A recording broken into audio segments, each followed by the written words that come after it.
let's go on to our discussion proper. No, let's go to liver. Ayan na. No, liver anatomy and physiology. Class, the liver is the largest internal organ, 'di ba? It is the largest internal organ, while the skin is the largest external organ. Okay? By the way, we're done with CC1. No, right now we are moving on to CC2. 'Di ba yung CC1 from laboratory math hanggang NPNs. Ngayon naman yung CC2 from liver, from LFTs hanggang acid-base balance. 'Di ba? Yun yung CC2. Tapos yung CC3, endocrinology, toxicology, and TDM. Alright? Now, the liver anatomy is shown in this slide. No? Makita nyo yung liver. It has three main blood vessels going in and out of it. No? You have the hepatic artery from the aorta, no, feeding oxygenated blood to the liver, no, for its nutrients, for its energy needs, for oxygenation. And you also have the portal vein, no, draining the GI tract from the stomach up to the colon. It drains the GI tract up to the rectum, actually. No, it drains blood from the GI tract and it goes to the liver. No, it drains deoxygenated blood, rich in absorbed nutrients, and also yung mga absorbed toxins na kinain mo. Okay, it all goes to the liver, and then once it is processed by the liver, it is then drained into the hepatic vein to go back to the blood circulation through the inferior vena cava. Okay, that is the job of the liver. Now, your handout says that there are two major vessels, no, feeding the liver. And ito nga yung binanggit ko kanina, di ba? Plus approximately 1,500 ml per minute ang dumadaan sa liver mo, no? So aside from the kidney, a large portion of your blood goes to the liver, no? 1,500 ml per minute. Now, the hepatic artery, as I mentioned earlier, it provides oxygen and nutrients to the liver, no? And that contributes about 20% of the total blood supply that goes to your liver. The rest of the 80% comes from the portal vein, no? And this drains the GI tract and including the spleen, okay? Including the spleen. Di ba ang spleen, finifilter niya yung mga RBCs and everything that flows through the blood. It filters that out and then it feeds it to the liver. No, lahat ng finilter out ng spleen itatapon din niya sa liver. Kaya yung liver sobrang daming trabaho, no? Siya yung garbage collector, no, ng ating katawan, right? It drains the GI tract and the spleen, and it transports most of the absorbed materials and nutrients from the intestine. Okay, not really, I already mentioned that kanina, not really new.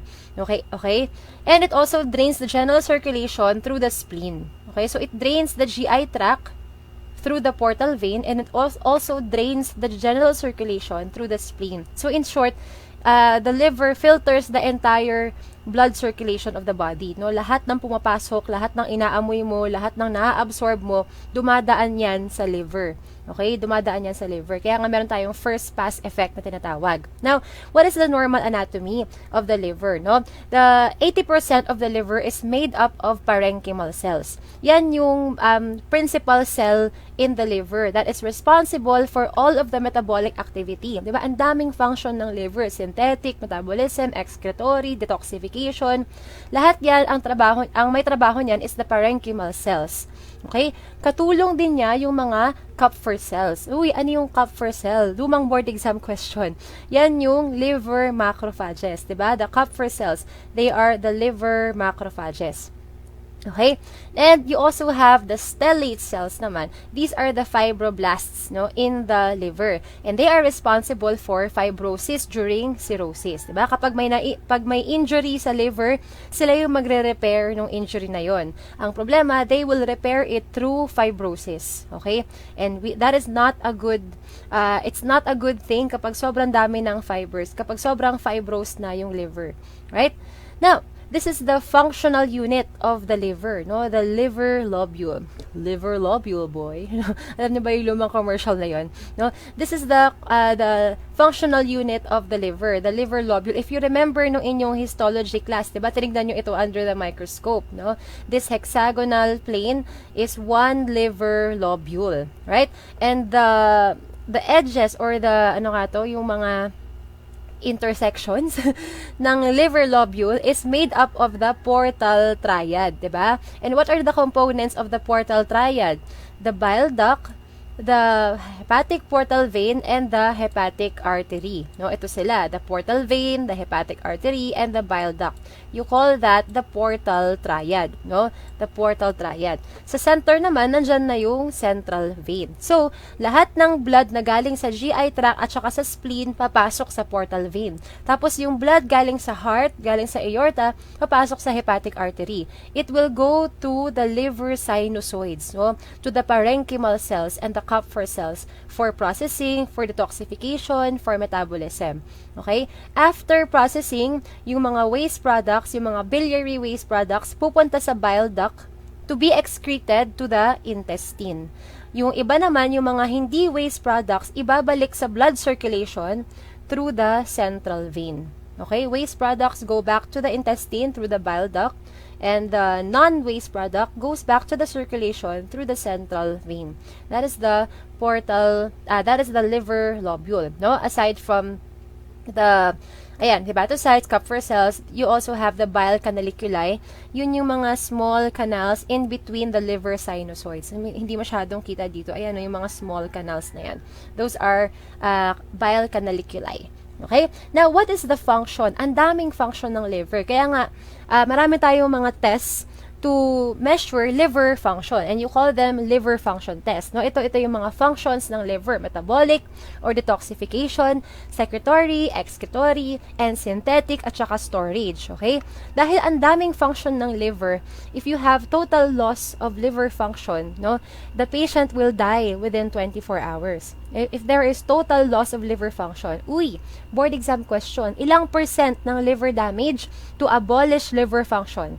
Ilang percent ng liver damage is required to abolish liver function? Plus, 80%. Diba? Because 80% of your liver is made up of the parenchymal cells. Diba parenchymal cells yung responsible sa lahat ng mga functions na yan. So, if you have 80% liver damage, then you have loss of parenchymal cells already.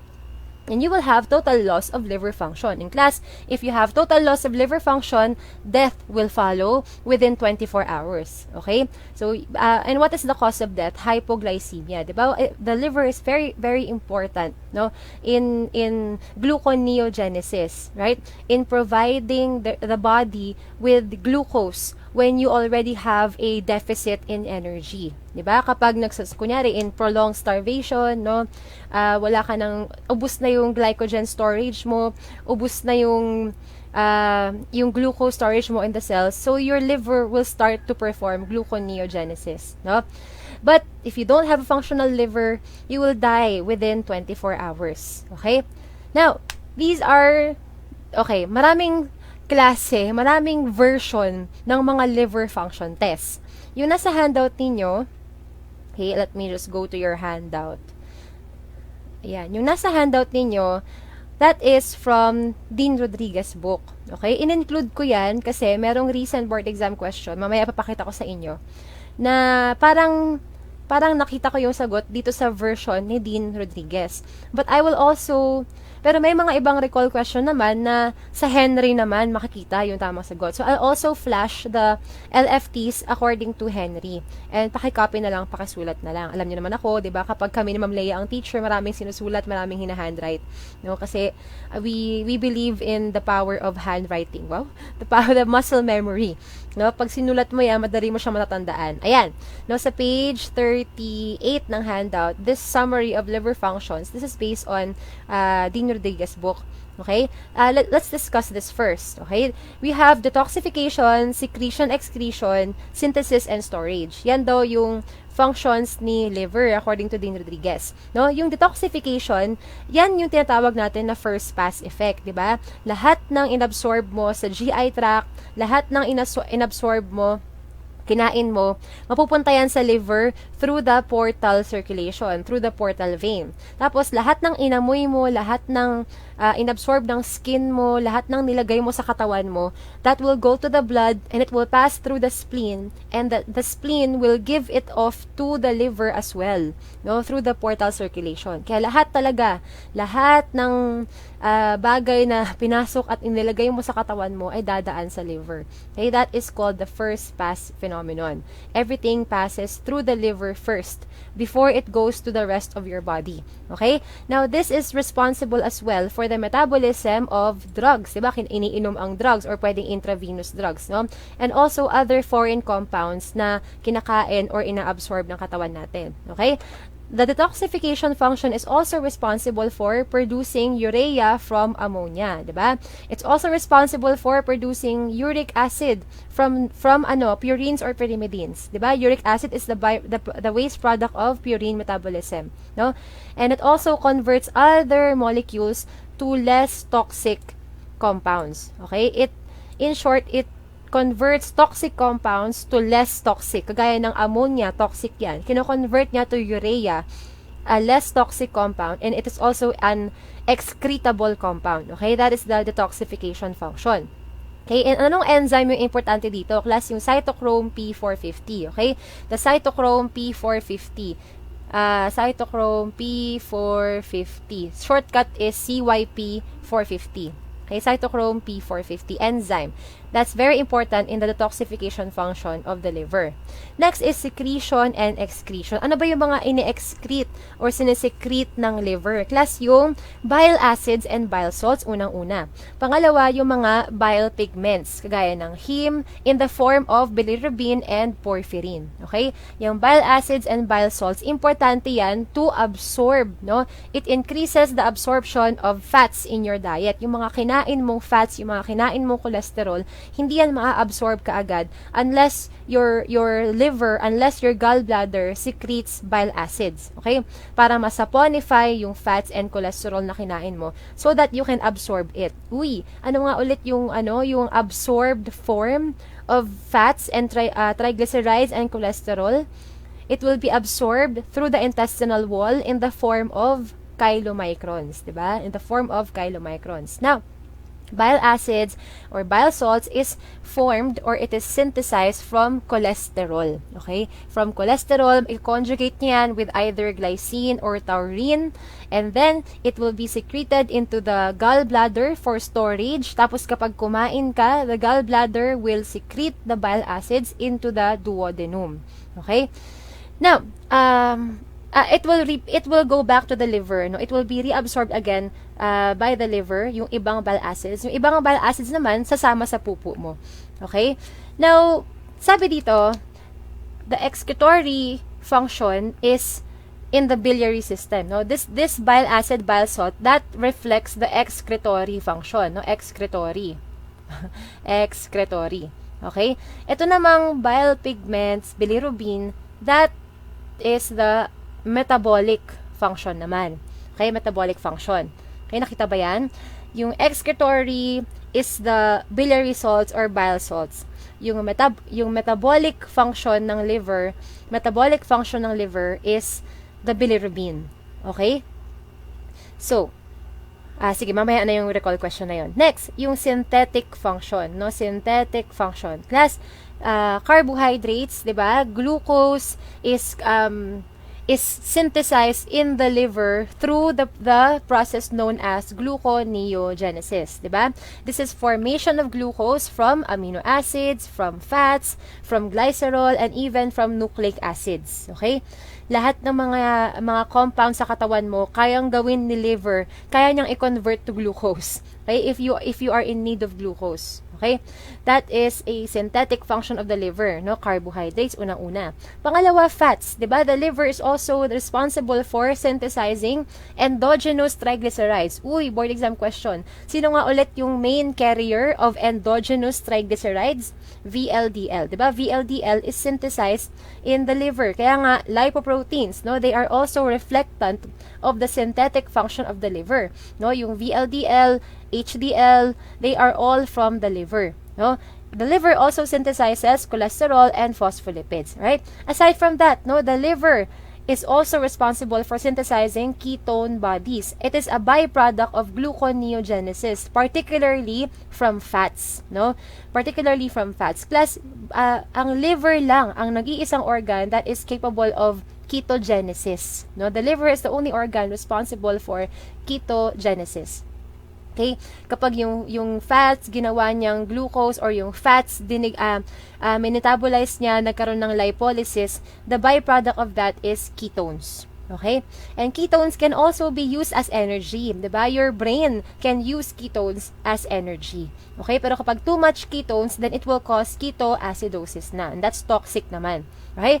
Your liver is also responsible for synthesizing a lot of proteins. Class, all of the clotting factors except factor 8, no? All of the clotting factors except, plus hindi yata except factor 8 to. I think this is except von Willebrand factor.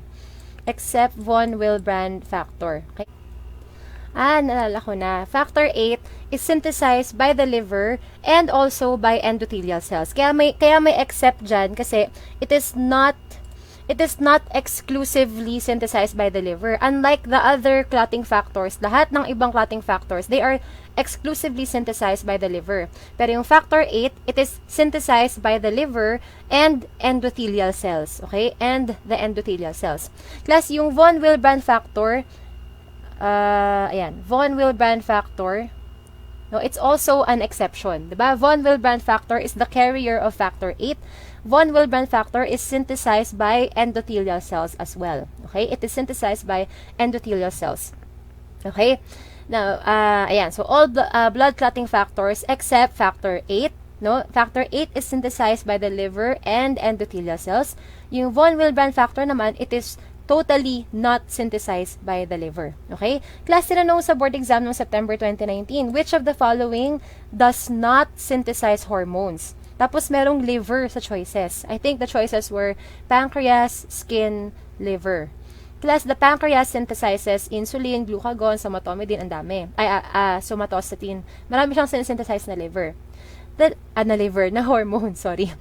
The liver also synthesizes hormones, no? The liver synthesizes hormones. Ano yung mga hormones na yun? Somatomidin, no? Or the insulin-like growth factor 1, the IGF-1. It is synthesized by the liver, no? And yung angiotensinogen, it is synthesized by the liver. And also, pakidagdag sa handout ninyo, yung TPO, thrombopoietin. It's also synthesized by the liver. Class, wag malilito, yung EPO, erythropoietin, it is synthesized by the kidney. Pero yung TPO, thrombopoietin, it is synthesized by the liver. Okay? And ano pa yung sinesynthesize niya? Bile acids, bile salts. Plus, yung bile salts, bile acids, it is reflectant of the excretory function of the liver, and it's also reflectant of the synthetic function of the liver. Yung bile acids and bile salts. Okay? Tinanong kasi yan sa board exam. Mamaya pakita ko sa inyo. No? Which of the following is excretory and is involved in the excretory and synthetic function of the liver? Tapos ito yung sinabi ni Dean Rodriguez. Okay? And the liver is also responsible for storage, no? It stores all of the vitamins, both fat-soluble and water-soluble vitamins.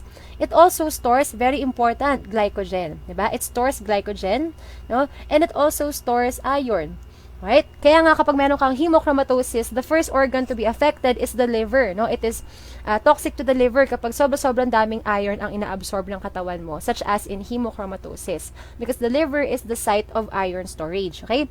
These are the liver function tests according to Dean Rodriguez. Okay? Ito naman, another source of liver function test. Ito yung mga medyo complicated na, no? If you want to copy this, go ahead. Pipicturean mo na lang. But it's too complicated already. Ito naman yung kay Henry. Ito yung gusto kong kopyahin mo. Okay? Ito yung gusto kong isulat mo sa likod ng page na lang ng handout mo.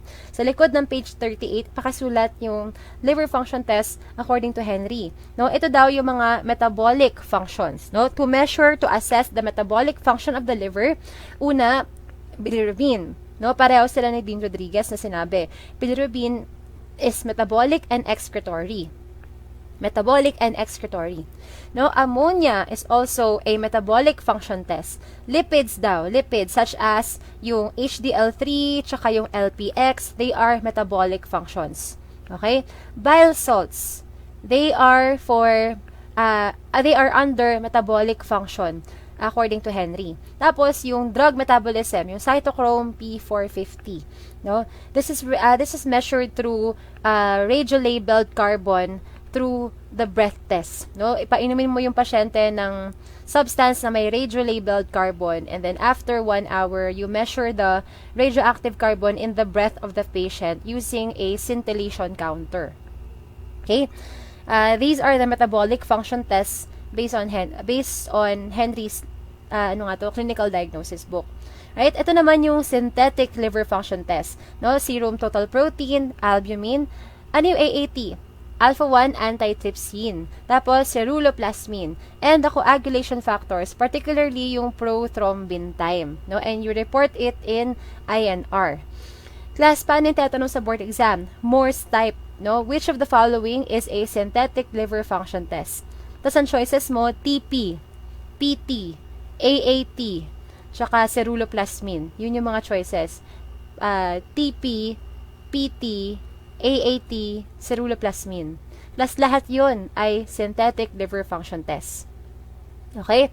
And to assess hepatic injury naman, tinanong din to noong September 2019, you measure the transaminases. Okay? To assess obstruction naman, you measure ALP and the other obstructive enzymes. Yun yung iba pang mga obstructive enzymes. No? We will talk about enzymes in our next video na. No?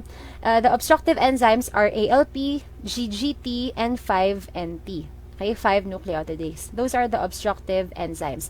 No? ALP, GGT, at saka 5-NT, 5-nucleotidase. Alright?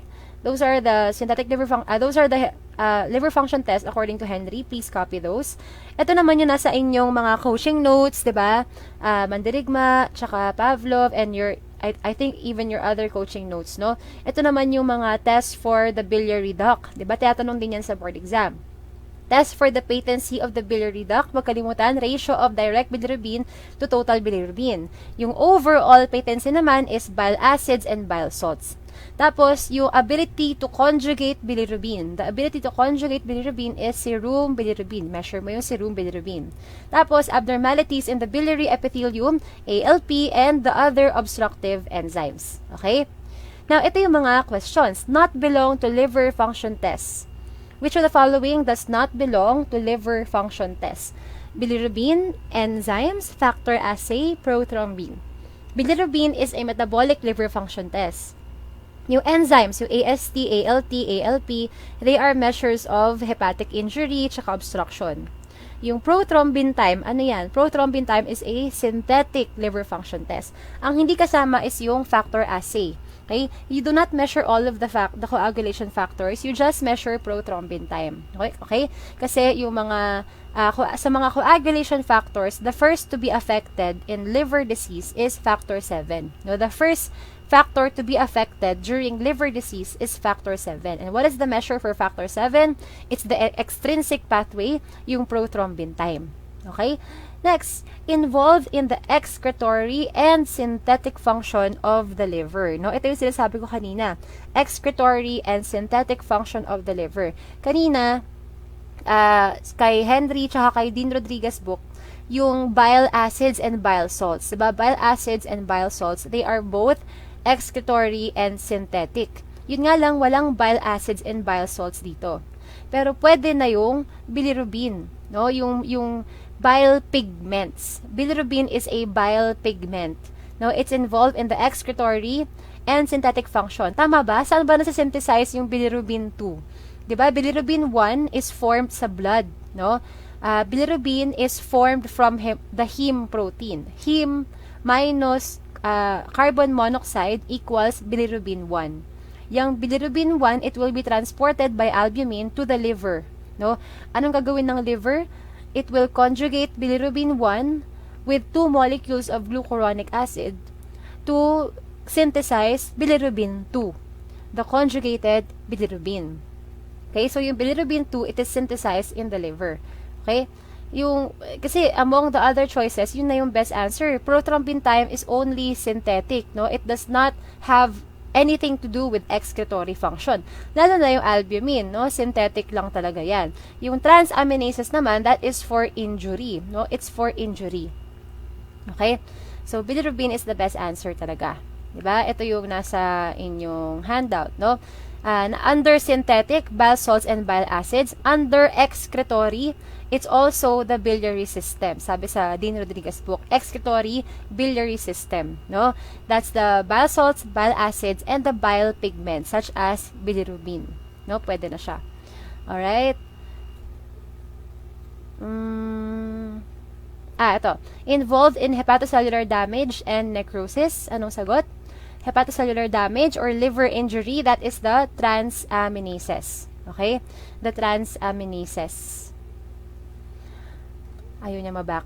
Anyway, ang sagot doon, liver injury, necrosis, transaminases. Ayan. Prothrombin time, synthetic.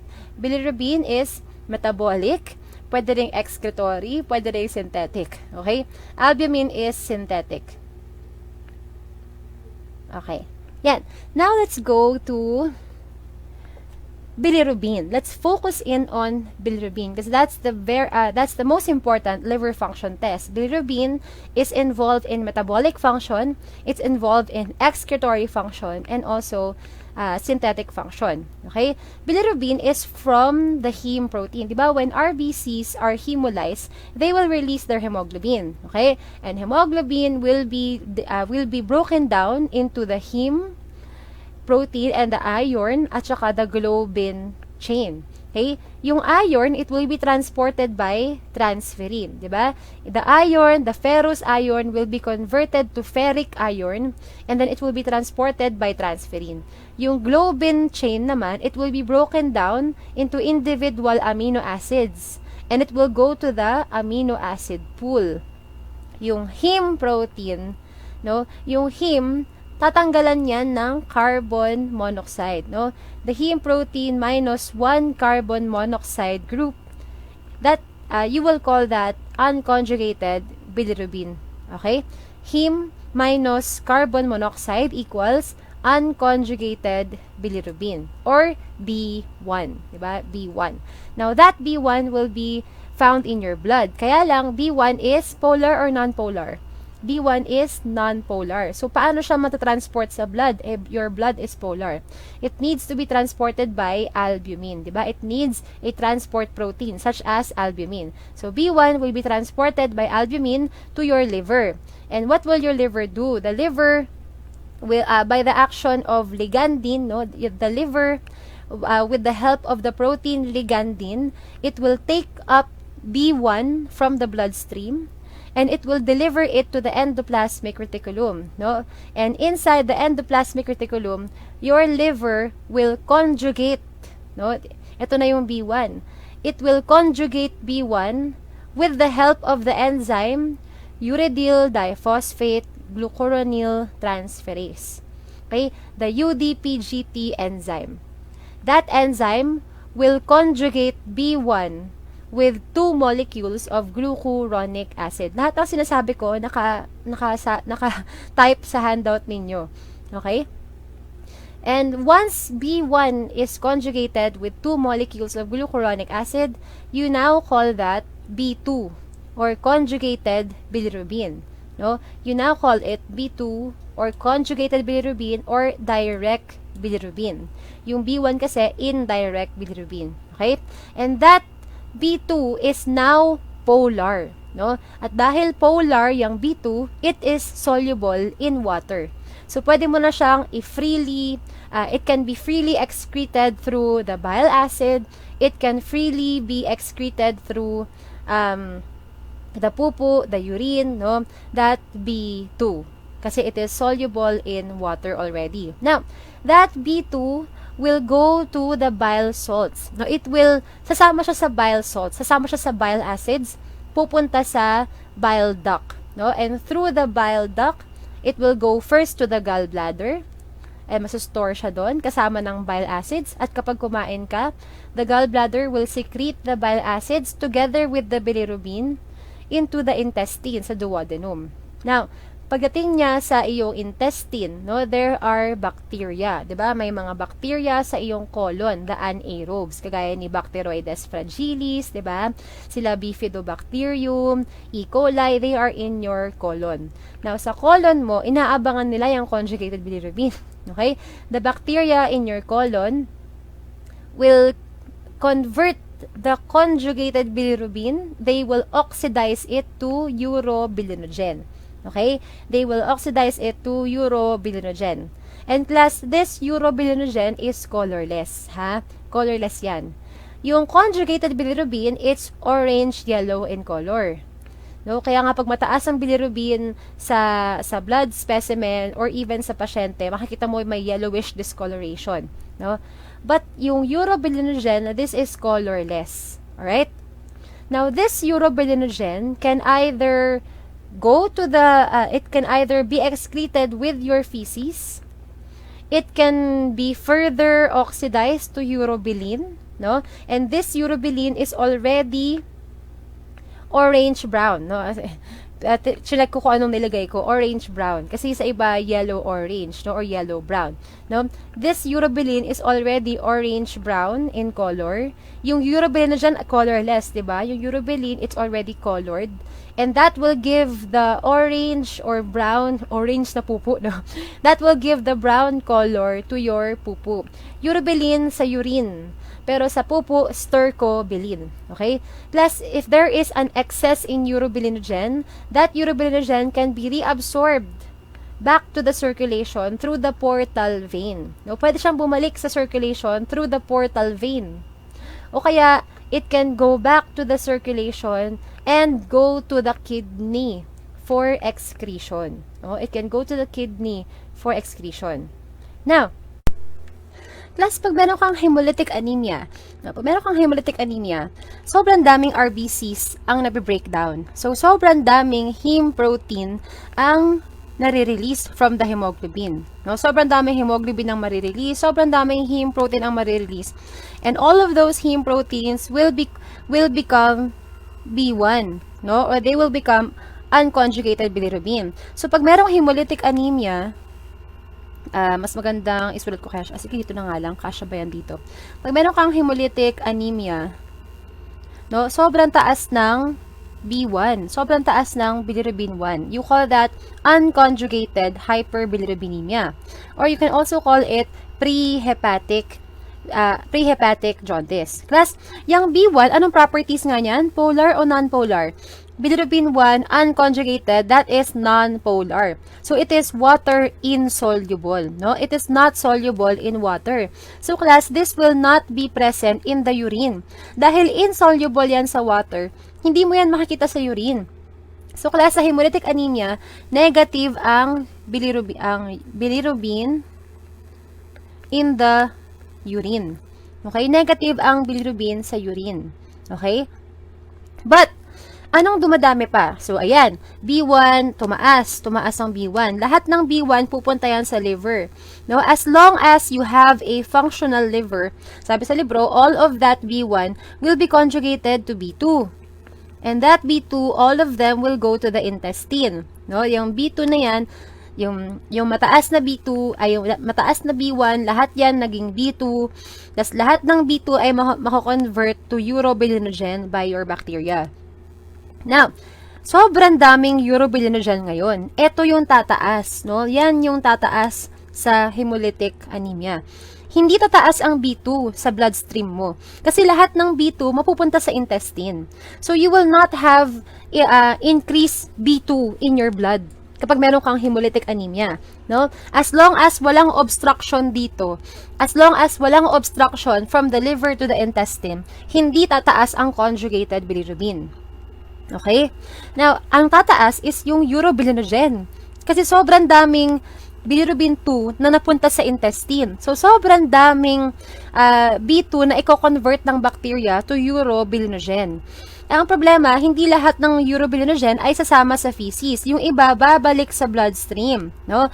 At yung ibang urobilinogen ay mapupunta sa urine, no? Kaya kapag meron kang hemolytic anemia, increase ang B1 sa blood, negative ang bilirubin sa urine, pero positive ang urine urobilinogen.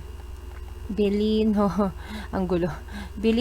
No? Positive ang urine urobilinogen sa hemolytic anemia. Alright? Now, how about in hepatitis? Paano kapag may hepatitis yung patient? Malinaw class ha, kapag may hemolytic anemia, mataas ang B1 sa bloodstream. Tapos, negative ang bilirubin sa urine. Kasi hindi naman water-soluble yung B1.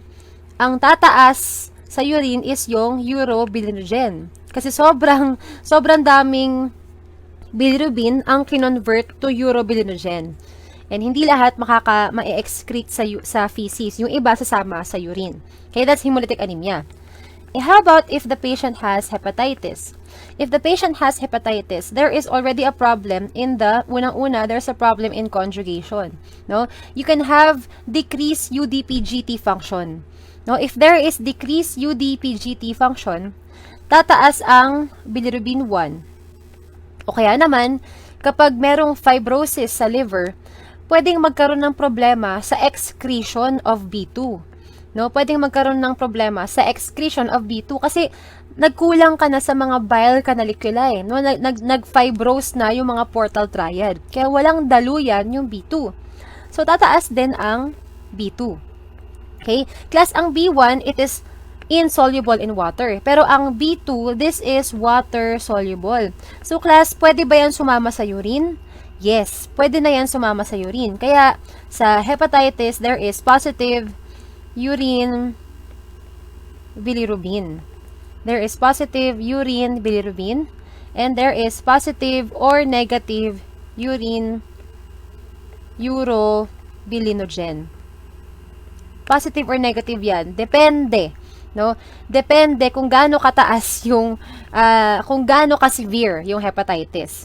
Pero definitely, meron kang urine bilirubin sa hepatitis. At parehong mataas ang B1 at B2. You call that hepatic jaundice. Pag parehong mataas ang B1 at B2, you call that hepatic jaundice. Okay? Paano kapag post-hepatic naman? No? Post-hepatic jaundice. Or you call that obstructive jaundice. Bakit obstructive jaundice? Class, nandito yung problema. No, there is an obstruction in the bile duct. No? Kapag hindi makalampas yung B2, no? Kapag hindi makaalis yung B2, makadaloy sa bile duct papunta sa intestine, then the B2 will accumulate in the blood. The B2 will accumulate in the blood. So there is increased B2 in the blood. Class, anong characteristic ng B2? It is water soluble, no? Water soluble. So this B2 will also be present in the urine. So positive ang urine bilirubin. Pero magkakaroon ba ng urobilinogen? Tingin nyo, class. Magkakaroon ba ng urobilinogen sa urine? Class, hindi nga makapunta yung conjugated bilirubin eh. Hindi siya makapunta sa intestine. So, there will be no conjugated bilirubin in the intestine. At pag walang conjugated bilirubin sa intestine, walang urobilinogen. So, there will be negative urobilinogen in the urine and in the feces. Kaya class, anong kulay ng feces? The feces will be clay-colored. Kaya magkakaroon ng positive clay-colored stool. Bakit naging clay-colored yung stool? Saan ba galing yung kulay ng stool? Diba? Galing yan sa bilirubin 2. No? Yung bilirubin 2, yung conjugated bilirubin, i-convert to urobilinogen. Tapos yung urobilinogen, i-convert to urobilin or stercobilin. And that stercobilin will give the orange-brown color to your stool. Kung may blockage dito, walang conjugated bilirubin na makakapunta sa intestine, walang masisynthesize na urobilin. So, your stool will be colorless. Alright? So, sa post-hepatic jaundice or sa obstructive jaundice, increase ang bilirubin 2 in the blood, positive ang urine bilirubin, negative ang urobilinogen sa urine at sa feces. Kaya yung feces ay clay-colored. Okay? Sa hepatitis naman, so ayan na no, summary na ito nung tatlong conditions. Diba minsan tinatanong yan sa board exam, no? What is present in the urine during hemolytic anemia? Ang present sa urine is yung urobilinogen. Positive ang urine urobilinogen, pero negative ang bilirubin.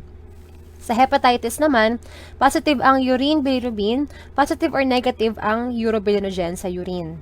Okay? Sa post-hepatic jaundice naman or sa obstructive jaundice, positive ang bilirubin, negative ang urobilinogen, tapos clay-colored pa yung stool. Okay? Alright. Now, let's move on to this. I'll go back to the laptop.